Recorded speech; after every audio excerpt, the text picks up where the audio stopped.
1947 आपण भारतीय संघटनेची स्थापना केली आणि भारतीय झालो. आणि मराठी कधीपासून 20,000 वर्षापासून आणि त्याच्यानंतर 1956 साली आपण भारत संघराज्य तयार केलं. 1956 साली आपण जरा भाषावर रचना केली, म्हणजे प्रत्येक भाषा बोलणाऱ्या समाजाच्या राज्यांना आपल्या राज्याने स्वतःचा विकास करेल आणि आपल्या नागरिकांना रोजगार द्यायचा. पण दुर्दैवाने भारत संघराज्याची स्थापना त्या 75 वर्षांमध्ये उत्तरेकडील 9 राज्यांपैकी विकास होत नाही.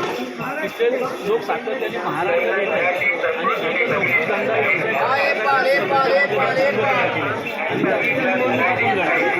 मुंबईमध्ये 80 नगरसेवक अमराठी, 24 अमराठी आमदार आहेत.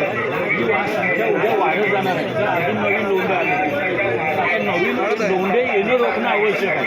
आपण जर आता भूतकाळ उगाळत बसलो ना तर पुढे काय भविष्य काय अंधकारमय. तर भूतकाळ विसरूया. भूतकाळात सगळ्यांनी चुका केलेल्या आहेत. तर आता आपल्याला नवीन येणारे लोंढे प्राधान्याने थांबवावे लागतील. मग ते कसे थांबणार? घटनेने जर त्यांना अधिकार दिले मग त्यासाठी आपल्याला घटनेत दुरुस्ती करावी लागते.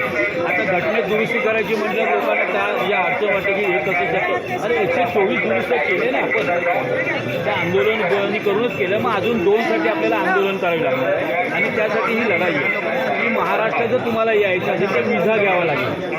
महाराष्ट्रात यायचं तर विजा घ्यावा लागेल आणि प्रत्येक राज्याचं डोमेसाईल जे त्या राज्याच्या निर्मितीपासून असेल.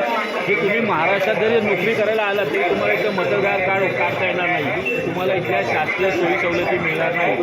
तर असे आपल्याला कायदे करण्यासाठी आम्ही ही लढाई सुरू केली आहे. आम्ही लोकांचे विचार परिवर्तन करतो. भारत हे संघराज्य आहे आणि या संघराज्याचे आपण सदस्य आहोत.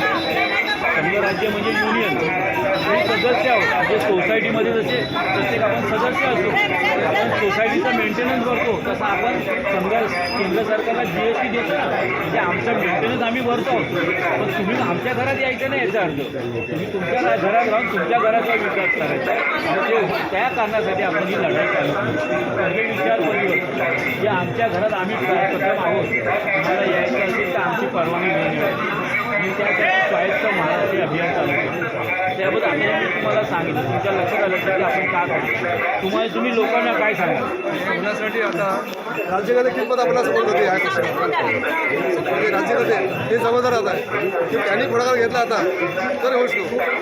जर मराठी लोकांनी हा विषय पाडला आणि त्याने जर सगळ्यांनी सपोर्ट केला आणि उद्या मराठी स्वायत्त महाराष्ट्रासाठी जर मतदान झालं आपल्या आव्हानाला तर राज्यकर्त्यांना पण दखल घ्यावी लागेल. आणि जर दखल घेणार नसेल तर नुकसान कोणाचं होणार आहे? छत्रपती शिवाजी महाराजांनी विचार केला असता तर आता काय होईल? स्वराज्यच निर्माण झालं नसतं, महाराष्ट्र जागेवरच नसता. मग आता आपल्या महाराष्ट्राचं वाचवायचं असेल तर आपल्याला स्वायत्त महाराष्ट्र